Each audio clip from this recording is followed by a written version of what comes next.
wabarakatuh.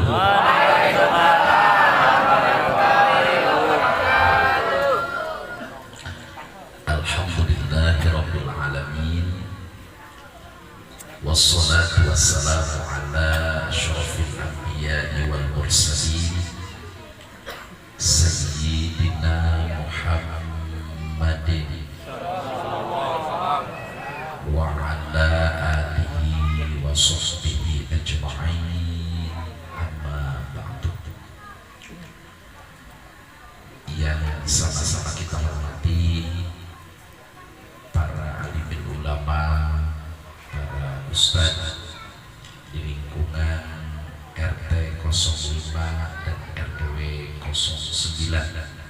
Mudah-mudahan guru-guru kita semuanya, ustaz-ustaz kita semuanya selalu diberikan kesehatan dan keberkahan oleh Allah Subhanahu wa Ta'ala. Para tokoh masyarakat yang hadir pada malam ini, yang mudah-mudahan tidak saya sebutkan namanya satu persatu, juga mendapatkan kemuliaan dan keberkahan dari Allah Subhanahu wa Ta'ala.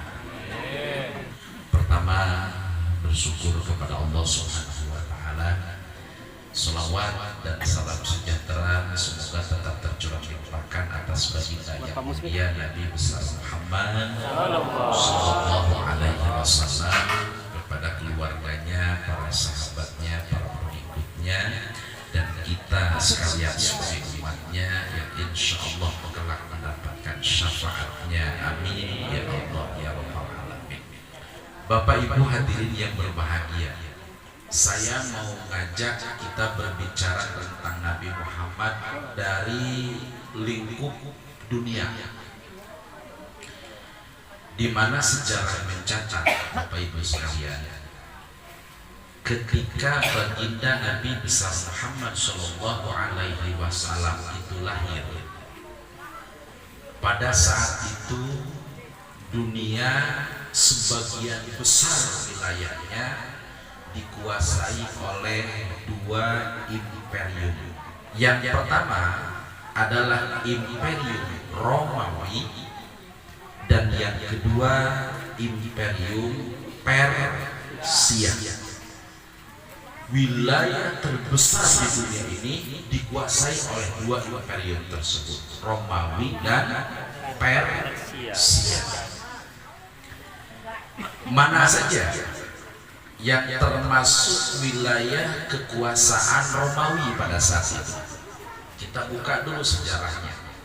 Di antaranya yang termasuk wilayah Romawi itu Belanda, Prancis, Inggris, Swiss, itu masuk dulunya kepada wilayah kekuasaan Romawi. Jadi itu termasuk wilayah Romawi. Terbayang sama Bapak, terbayang sama Ibu, wilayah yang begitu luas, yang sekarang sudah menjadi Belanda, Prancis, Jerman, Inggris, yang dulunya di sana tidak ada Islam, dengan semangat baginda Nabi, dengan spirit keislaman baginda Nabi, menyampaikan wahyu Allah, menyampaikan la ilaha illallah. Islam masuk ke Prancis, Islam masuk ke Inggris, Islam masuk ke Belanda. Subhanallah, ini perjuangan yang gigih daripada baginda Nabi besar Muhammad sallallahu alaihi wasallam. Jadi kalau Pak Ustaz Sofyan Sauri berjuang bagaimana Islam tegak di bumi Cikande Permen, dengan semangat memberikan motivasi kepada ibu dan bapak agar mengikuti pengajian, diadakan lembaga pengajian, maka sesungguhnya dakwah kita belum seberapa, hanya sifatnya lokal. Negara mana saja tadi? Prancis, Belanda, Inggris, Jerman, Swiss. Indonesia lain cerita nanti. Ustaz, apa agama mereka? Orang-orang Romawi itu apa agamanya? Sejarah mencatat Nasrani. Maka kalau bapak dan ibu keliling ke Perancis, ke Inggris, maka jangan kaget kalau di sana itu banyak bangunan gereja. Kenapa? Karena peradaban mereka dulu Nasrani. Berapa abad Pak Ustadz Sofyan Sauri Romawi berkuasa pada saat itu? 14 abad Bapak dan Ibu. Romawi menguasai dunia, menjadi negara superpower, menjadi negara adidaya pada saat itu 14 abad. Saya tanya, sebentar apa lama? Ratus apa ribu itu? Bukan puluhan tahun lagi, bukan ratusan tahun lagi, tapi ribuan tahun mereka membuat sebuah peradaban daripada agama Nasrani. Maka sesungguhnya berat pada saat itu baginda Nabi besar Muhammad SAW untuk memasukkan Islam di wilayah Romawi. Pertanyaan kedua, ada yang kenal siapa rajanya? Bapak, siapa? Heraklius. Subhanallah. Takbir. Berarti sejarahnya dulu dapat 9 ya. Siapa namanya rajanya, Bu? Heraklius. Itu Pak, Heraklius, Raja Persia, itu semua mendapatkan surat dari baginda Nabi. Untuk apa? Untuk masuk Islam. Ada yang meresponnya dengan baik, ada yang tidak. Kenapa? Karena berabad-abad mereka membuat sebuah peradaban, ingin dirubah yang tadinya kepercayaan Romawi Kristen, ingin dirubah Islam. Maka ini bukan hal yang mudah, betul nggak? Merubah pendirian orang, Pak, jangankan berbicara agama, masalah kesukaan saja kepada seseorang berat. Contoh, ibu punya anak, dia punya pacar, menurut ibu pacarnya nggak baik, ibu rubah supaya dia mindsetnya berubah. Sulit apa tidak? Sulit apa tidak? Kayak bapak udah sayang sama ibu nggak bisa digoyah-goyah, betul nggak? Ada cewek yang cantik, bahkan nelkom kayak baskom pun tidak akan tergoda. Satu kali ibu, satu kali tetap ibu. Betul. Bapak ibu sekalian, yang kedua tadi Imperium Romawi, yang kedua Imperium Persia. Berapa lama Persia menguasai dunia? 12 abad. Berapa, Bu? 12 abad Persia menguasai dunia. Luar biasa. Mana saja wilayah kekuasaan Persia pada saat itu, seluruh India itu dulu masuk kepada kekuasaan Persia. Setelah itu mana lagi kekuasaan Persia? Sebagian Afrika itu Persia, bahkan sebagian Jazirah Arab itu masuk kepada kekuasaan wilayah Persia. Apa agama kepercayaan mereka pada saat itu? Majusi. Saya tanya sama ibu, apa, Bu? Majusi. Majusi itu nyembah apa? Berhala, pohon, apa? Nyembah apa? Api. Secara rasional, pantas nggak api disembah? Ya. Api itu makhluk. Kalau makhluk berarti ada yang menciptakan. Secara rasional, kalau sudah masuk nilai agama nggak masuk akal. Tapi mereka percaya kepada api. Beratus-ratus tahun, beribu-ribu tahun api mereka sembah. Satu saat api yang berkobar-kobar tidak pernah padam di kekaisaran Persia disembah oleh mereka. Satu saat tiba-tiba api itu menjadi padam. Semua kaget. Kenapa ini api bisa padam? Ternyata ibu dan bapak, di kota Mekah lahirlah baginda Nabi besar Muhammad sallallahu alaihi wasallam.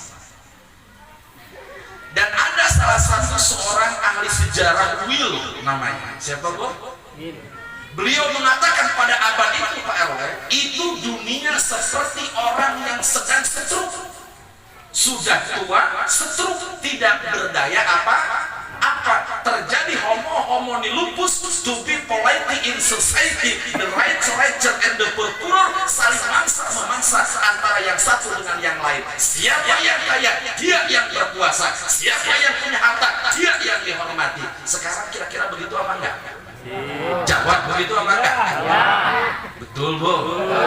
Yang kaya yang berkuasa. Rasial. Apa, Bu?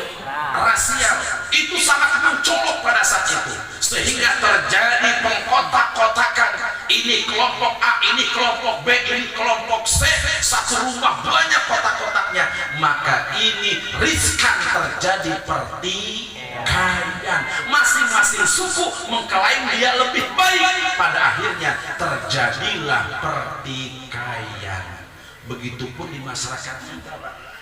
Kalau sudah terkotak-kotak, Pak Ustaz, yang ini A, yang ini B, yang ini C, mohon maaf, yang namanya sentimen organisasi, sentimen kelompok pasti ada. Betul apa betul?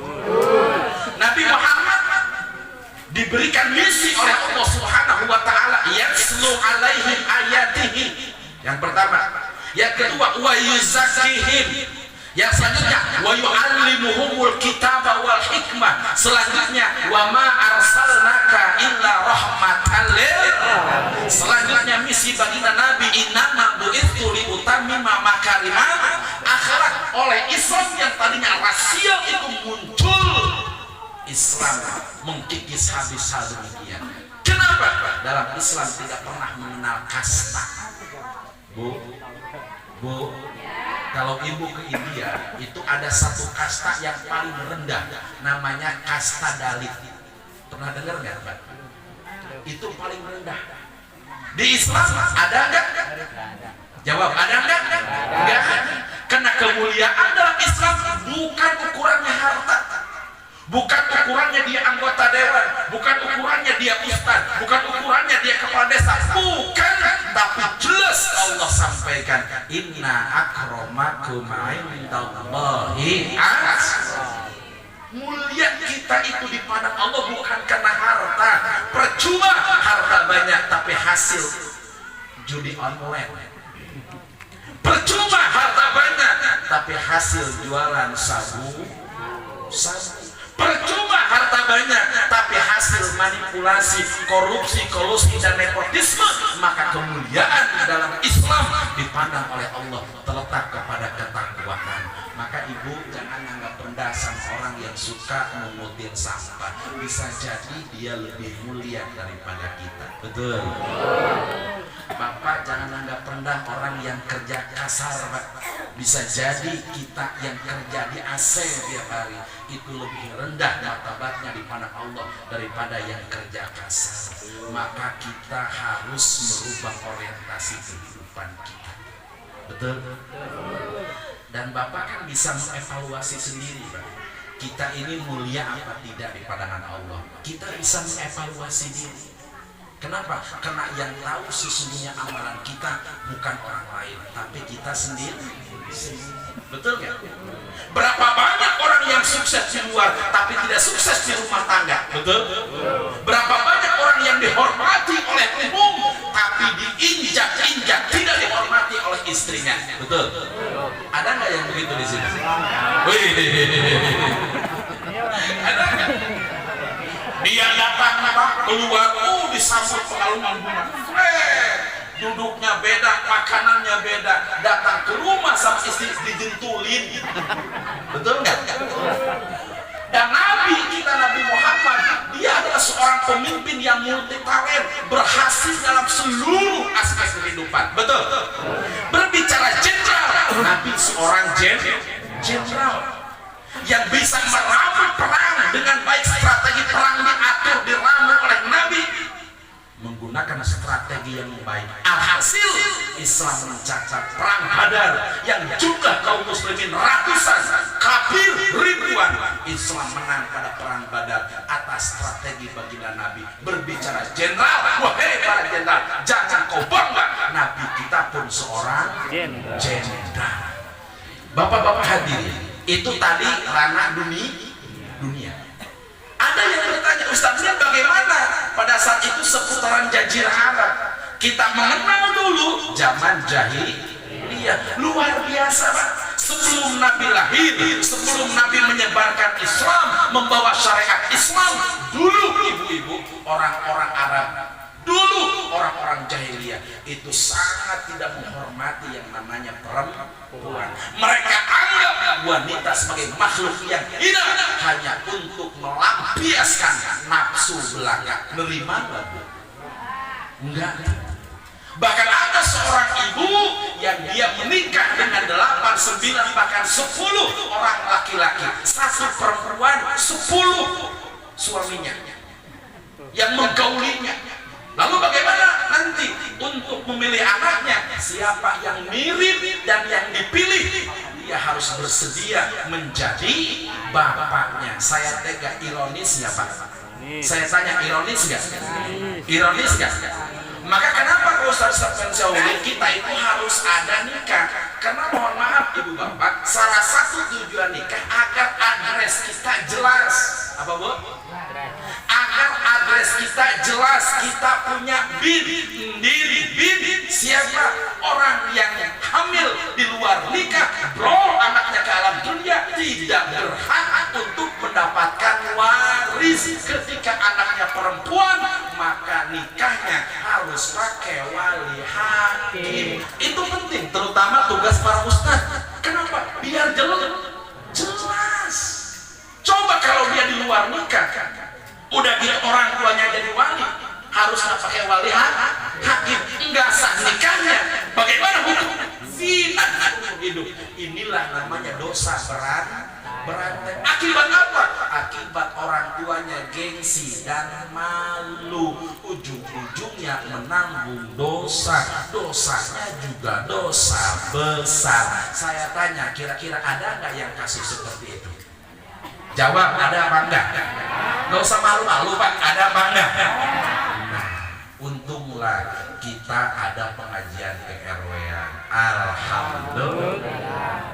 Yang kedua, nikah itu kan Allah paham Bu, Bapak ya, paham Allah yang bikin kita, Allah tahu kemauan kita, betul nggak? Di setiap manusia itu ada namanya nutfah. Nutfah itu sperma kalau bahasa medisnya. Kalau bahasa Indonesia air mani. Itu nutfah. Kalau nggak dikeluarin kepala bikin pusing. Ayo, bener nggak Pak? Bapak kalau air maninya nggak dikeluarin seminggu saja ngebet ke kepala Pak. Saya yakin pantot 7 bisa hancur semua itu. Boleh dikeluarkan, tapi ada jalurnya. Apa? Dibuka dengan pintu pernikahan. Dan subhanallah, secara komprehensif Islam mengatur kehidupan kita yang dibawa oleh baginda Nabi besar Muhammad sallallahu alaihi wasallam. Pada saat itu ibu, orang tidak menghormati wanita. Bahkan ketika ada seorang ayah melihat lahir bayinya perempuan, mukanya langsung hitam, mukanya langsung merah, dia kecewa, dia marah, dianggap wanita sebagai pembawa sial. Bahkan ada yang dicekik, bahkan dikubur hidup-hidup tanpa mereka peduli tangis bayi di dalam perut bumi. Nauzubillah min. Maka seharusnya nih, dengerin nih Bu, dengerin. Harusnya yang lebih semangat peringatan Maulid Nabi itu bukan cuma bapak-bapak, ibu-ibu. Kalau Pak RT, Pak RW, Pak Ketua DKM diumumkan akan diadakan peringatan Maulid Nabi, masing-masing kakak membayar 300.000, harusnya ibu jangan 300.000, harusnya 500.000. Kenapa? Karena dengan baginda Nabi ibu jadi mulia. Betul apa tidak? Dan kita memperingati orang yang memuliakan wanita di antaranya. Kalau tidak ada Nabi, maka mungkin harkat derajat martabatnya masih sama seperti itu. Bahkan diabadikan dalam Al-Quran ada surah An-Nisa. Bahkan Nabi mengapresiasi al-mar'atu imadul bilad. Wanita itu tiang negara. Artinya kalau kita ibaratkan sebuah rumah tanpa tiang roboh. Sehebat apapun bapak, sekuat apapun bapak, tanpa ada istri lumpuh Pak. Betul? Nah itu kondisi di Jazirah Arab. Terus bagaimana? Nabi Muhammad SAW Shallallahu Alaihi Wasallam lahir, yang sudah kita maklumi bersama, bertepatan pada tanggal 12 bulan Rabiul Awal. Kalau masalah harinya, hari Senin, Pak Ustadz, itu nggak ada perbedaan. Semua ulama sepakat itu Nabi Muhammad lahirnya pada hari Senin. Kalau tanggalnya masih ada perbedaan, ya. Tapi mayoritas ulama mengatakan bahwa Nabi Muhammad lahir pada tanggal 12 Rabiul Awal. Tahun apa? Tahun gajah. Ustaz Rin, kenapa pada saat itu disebut dengan tahun gajah? Karena ada pasukan bergajah, ada tentara bergajah yang dipimpin oleh Raja Abraha hendak menghancurkan Ka'bah, dan itu bertepatan dengan tahun kelahiran baginda Nabi. Kenapa ibu dan bapak Abraha pada saat itu ingin menghancurkan Ka'bah? Singkatnya saja, karena Abraha melihat, awalnya nih Abraha nggak tahu tuh kondisinya seperti apa, tapi kok cerita beredar di Mekah itu ada Ka'bah. Ka'bah itu bangunannya sederhana. Dulu itu nggak seperti sekarang, Pak, sangat sederhana. Tapi lintas generasi orang berdatangan ke Ka'bah. Dengan datangnya orang ke Ka'bah, otomatis kesejahteraan masyarakat Mekah pun berbeda. Kenapa? Karena banyak orang yang berkunjung. Akhirnya apa? Perekonomian pun terangkat. Betul nggak? Contoh di RT 05 ada apa begitu? Orang pada datang ke sini. Yang jualan laku nggak? Yang punya kontrakan laku nggak? Abraha kaget. Kenapa ini? Akhirnya Abraha berinisiasi bagaimana caranya dia membuat bangunan tandingan yang tujuannya yang tadinya orang datang ke Ka'bah supaya datang ke bangunan yang dibuat oleh Abraha. Saya tanya, berhasil apa tidak? Berhasil apa tidak? Tidak. Akhirnya Abraha manggil Polri. Dipanggil Pak Sigit. Ya. Dipanggil Panglima TNI, kumpul sini. Dipanggil Menteri Infrastruktur, panggil. Dipanggil juga Satpol PP. Jadi ada Satpol PP seperti itu. Kumpul semua untuk memusyawarahkan bagaimana caranya agar mereka bisa mengalihkan yang tadinya ke Ka'bah supaya pindah ke bangunan mereka. Dibuatlah sebuah kesimpulan, akhirnya mereka membuat bangunan tandingan namanya Gereja Qulais. Dibuatlah Gereja Qulais, bangunannya megah, pakai arsitektur yang luar biasa, megah, supaya orang termehek-mehek, supaya orang heran, akhirnya berubah ibadahnya ke situ. Setelah beres Gereja Qulais, diberikan surat oleh Abraha sampai ke Mekah biar mereka berkunjung ke Yaman, ke Gereja Qulais. Alhasil bapak-bapak sekalian, gereja itu tetap sepi, bangunan tandingan Ka'bah tetap sepi. Bahkan ada oknum orang yang dia BAB di situ, kotoran-kotorannya ditempel-tempelin tuh. Pas Abraha cek ke bangunan Qulais, dia kaget. Bangunan yang megah, yang mewah, ternyata kotor. Bahkan banyak kotoran-kotoran bekas BAB yang nempel-nempel di pinggir. Ayo, Bapak marah nggak kira-kira? Rumah Bapak pagi-pagi tiba-tiba ada kotoran, marah nggak? Yakin mana nih orangnya? Betul nggak? Gerak Abraha. Akhirnya Abraha berinisiasi. Bagaimana caranya kita bisa menghancurkan yang namanya bangunan Ka'bah? Karena Abraha terkenal dengan tentara bergajahnya. Akhirnya pasukan yang hebat tadi siap berperang itu, mereka menunggangi gajah dan banyak. Nah, kebetulan itu gajah, Pak, dipimpin oleh satu pimpinan gajah yang badannya agak besar, bagus, sudah terlatih. Kebetulan nama pimpinan gajah, ketuanya itu namanya Mahmud. Jadi kalau Mahmud di jalan, Pak, dia jalan, yang lain ikut jalan. Dia ke kiri, yang lain gajah ke kiri. Kenapa? Karena dia pimpinannya. Dari Yaman jalan tuh pasukan bergajah, singkat kata singgah di Taif. Taif, kota kecil indah bersejarah. Nabi pun pernah ke sana. Ketika di Taif itu orang-orang Taif pada ketakutan semua, Pak. Kenapa? Karena kalau Abraham mau menghancurkan Taif, hancur lebur itu Taif. Akhirnya singkat kata, dari Taif berjalan terus menuju ke Mekah sampai ke gerbang Mekah, namanya gerbang Bani Saibah. Bani apa, Bu? Saibah. Baru dengar ya? Baru dengar, Pak? Bani apa? Saibah. Bani Saibah. Sebelum menyerang Ka'bah, di sana mereka istirahat dulu waktu. Kenapa? Butuh makan, persiapan. Bikin tenda dulu. Ya, kita gambarkan gimana? Bikin tenda, masak dulu peralatannya, biar ketika menyerang Ka'bah dalam keadaan fit. Beres. Akhirnya pasukan bergajah itu jalan mendekati Ka'bah. Kira-kira di situ Ka'bah, di sini pasukan gajah yang tadinya gajah semangat Pak untuk menyerang Ka'bah itu, pas mendekati Ka'bah itu si Mahmud. Siapa? Si Mahmud tiba-tiba nunduk, Pak Ustaz. Nunduk, dia nggak mau melihat Ka'bah. Si Mahmud nunduk, gajah yang lain pun nunduk. Kenapa? Dia pimpin, udah beres nunduk malah duduk. Aneh nggak? Aneh nggak, Pak?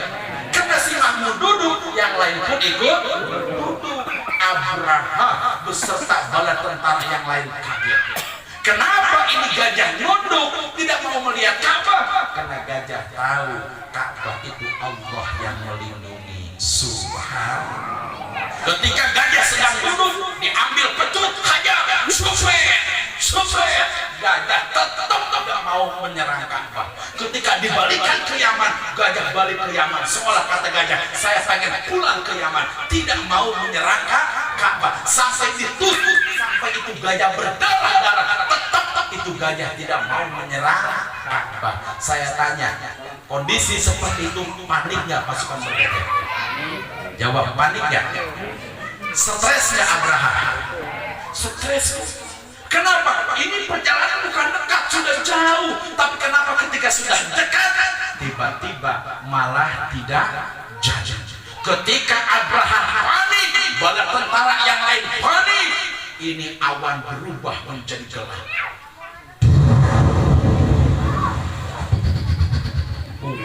Angin. Alam menjadi gelap. Wa arsala alaihim toiron ababil. Allah mengutus burung ababil yang di tangannya ada batu sijil yang diambil dari neraka jahanam, ditimpahkan kepada Abraha dan kepada gajah. Akhirnya mereka hancur lebur seperti halnya daun yang terbakar, tidak tersisa sedikit pun. Makanya kelahiran Nabi disebut bertepatan dengan tahun gajah. Paham belum? Nabi Muhammad, ibu dan bapak, singkat kata, memiliki seorang bunda, memiliki seorang ayah yang bernama Aminah binti Wahab. Siapa, Bu? Siapa, Pak? Aminah. Nabi Muhammad memiliki seorang ayah yang bernama Abdullah bin Abdul Muttalib, Abdul Muttalib bin Hasim, Hasim bin Abi Manaf, Manaf bin Qusay, Qusay bin Kilab, Kilab bin Murrah, Murrah bin Ka'ab, Ka'ab bin Lu'ay, Lu'ay bin Ghalib, Ghalib bin Fihir, Fihir bin Malik, Malik bin Nador, Nador bin Kinanah, Kinanah bin Husaimah, Husaimah bin Mudrika, Mudrika bin Ilyas, Ilyas bin Mudor, Mudor bin Nijar, Nijar bin Ma'ad, Ma'ad bin Adnan.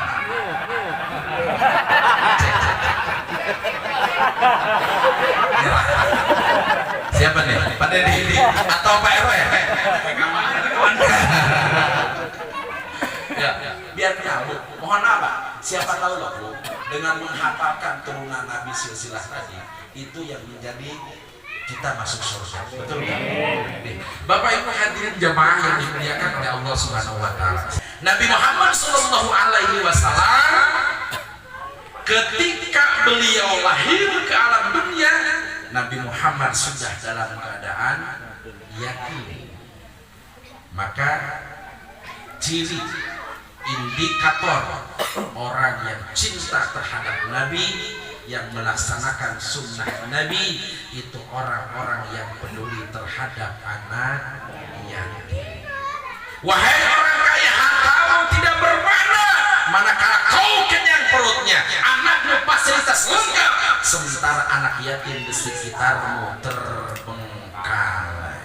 Ketika Nabi Muhammad usia berapa tahun? 6 tahun. Benar apa salah? 6 tahun. Dibawa ziarah Nabi Muhammad oleh ibunya. Ketika pulang ziarah sampai ke Abwa. Abwa itu satu tempat antara Mekah dan Madinah. Sakitlah ibunya, meninggal ibunya. Nabi Muhammad sudah dalam keadaan yatim piatu. Bapak kalau mau menyantuni anak yatim piatu itu bisa. Kata Nabi, saya dengan anak yatim itu seperti jari ini, dekat sekali. Kalau kita ingin dekat dengan Nabi, berarti kita harus dekat dengan anak yatim piatu, santuni mereka. Dan kebetulan ketika itu Nabi Muhammad diasuh oleh kakeknya. Siapa namanya? Abdul Muthalib. Meninggal Abdul Muthalib, diasuh Nabi Muhammad oleh pamannya siapa? Abu Thalib. Singkat kata, Nabi Muhammad diajak berdagang terus sampai usia lanjut. Akhirnya Nabi Muhammad Shallallahu Alaihi Wasallam diperkenalkan dengan seorang wanita yang kaya, wanita yang suci, wanita yang terhormat, namanya Khadijah binti Khuwailid. Akhirnya singkat kata, Nabi Muhammad menikah dengan Khadijah. Pada saat itu baginda Nabi berusia 25 tahun, Khadijah berusia 40 tahun. Dan subhanallah, ketika Nabi menikah dengan Khadijah yang usia 40 tahun, Nabi dikaruniai 6 anak. Khadijah itu istri keberapa? Istri pertama. Seorang yang mulia, Bu. Ketika kebiasaan jahiliyah menyembah berhala, orang-orang jahiliyah itu dulu, Bu, ketika janda mereka belum laku, mereka menancapkan diri di rumahnya biar dikunjungi oleh laki-laki yang lain. Khadijah tidak, terhormat, mulia. Subhan. Khadijah mulia, dapat jodohnya juga mulia. Dan subhanallah, ibu dan bapak, 6 anak Rasul dengan Khadijah. Di antaranya Qasim. Siapa? Abdullah, Zainab, Ruqayyah, Ummu Kulsum, Fatimah. 1 Ibrahim dengan Maria Al-Qibtiyah. Di jumlah jamret berarti 7. Qasim, Abdullah, Ibrahim, Zainab, Ruqayyah, Ummu Kulsum, Fatimah. Nabi Muhammad Shallallahu Alaihi Wasallam berdakwah berapa tahun? 23 tahun. 13 tahun di mana? Di Mekah. 10 tahun di Madinah. Diangkat menjadi Rasul usia berapa? 40 tahun. Nih Bapak, kalau usia kita 40 tahun itu sudah mulai matang, betul nggak? Jadi katanya, ini bukan dari hadis, bukan dari kitab, Pak. Kalau usia kita 40 tahun sudah sukses, insya Allah kesananya akan sukses. Tapi kalau sudah usia 40 tahun masih gitu-gitu baik, kita ciri-ciri ya. Jadi kalau Bapak udah usia 40 tahun masih males baik, kali itu lagi ngorondon ya, Pak. Ada yang udah usia 40 tahun ada? Udah sukses belum? Belum. Mudah-mudahan kesananya akan sukses. Amin ya Allah ya Allah. Saya bentar lagi 40 tahun. Sekarang itu insya Allah bulan Februari saya ulang tahun yang ke-24. Percaya Pak Ketua? Begitu ya. Insya Allah. Nabi Muhammad Shallallahu Alaihi Wasallam, Bapak dan Ibu sekalian, menyebarkan ajaran agama Islam. Dakwah Nabi awalnya tersembunyi. Mulai Nabi berdakwah dengan cara terbuka. Dan ternyata Nabi lahir pada hari Senin, dan bukan cuma lahir pada hari Senin. Ketika terjadi Ka'bah Hajar Aswad, ya, Nabi mendapatkan gelar apa? Al-Amin. Itu kejadiannya bertepatan juga pada hari Senin. Nabi mau hijrah dari Mekah ke Madinah, berangkatnya itu hari Senin dan nyampainya juga itu hari Senin. Maka hari Senin itu hari yang utama, hari yang punya fadilah. Maka jangan sampai lupa, kalau badan sehat, puasalah kita pada hari Senin. Bapak Ibu yang terakhir, apa misi baginda Nabi? Walladzi ba'atsa fil ummiyina rasulan minhum yatslu alaihim ayatihi, membacakan ayat-ayat Allah, wa yuzakkihim, membersihkan dari kekafiran, kekufuran, kemusyrikan yang tadinya mereka percaya kepada berhala, supaya menyembah Allah, mengucapkan kalimat la ilaha illallah. Abdul zikri fa'lam annahu la ilaha illallah. Kalau la ilaha illallah telah menyatu di qalbu ibu dan bapak, urusan dunia itu gampang. Betul? Urusan dunia gampang. Kita khusus, kita ingat, kita fokus kepada Allah. Sasaran pertama kita adalah Allah, yang bisa memberikan rezeki kepada kita Allah. Apapun kita bersandar kepada Allah, masalah dunia insya Allah akan dengan mudahnya. Bapak hadirin yang berbahagia, biasanya ada interaktif karena saya mendengar informasi bapak-bapak lelah ya, habis acara saya juga demikian. Insya Allah mudah-mudahan kita cukupkan sampai sini. Kita berdoa kepada Allah, mudah-mudahan diberi umur yang panjang, ilmu yang bermanfaat, dihasilkan maksud dan tujuan kita oleh Allah Subhanahu wa Ta'ala. Demikian yang bisa saya sampaikan, kurang lebihnya saya mohon maaf sebesar-besarnya. Saya akhiri, wassalamualaikum warahmatullahi wabarakatuh.